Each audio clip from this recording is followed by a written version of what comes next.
Neighbors of the injured 17-year-old driver and Sunday night's officer-involved shooting are in shock. I had no idea that it was my next-door neighbor involved. According to police, the mother of the mentally challenged boy reported her son missing after he left home and drove off in her van. Deputies spotted the van and attempted to walk toward the vehicle at the intersection of Okeechobee and Royal Palm Beach Boulevard. Investigators say the driver hit the gas and, fearing for his life, the deputy shot the teen.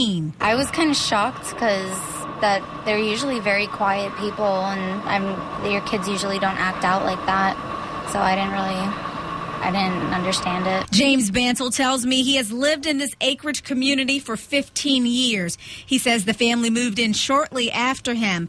Bantle says everything always was pretty quiet with his neighbors. I feel really bad about it. I think, I can understand what the officer's reaction, but also I know how the community's worried that it might have been excessive force. Police say the driver hit a Honda Civic and a Corvette, injuring the passengers. The teen was airlifted to St. Mary's Medical Center, where he is listed in critical condition and expected to recover.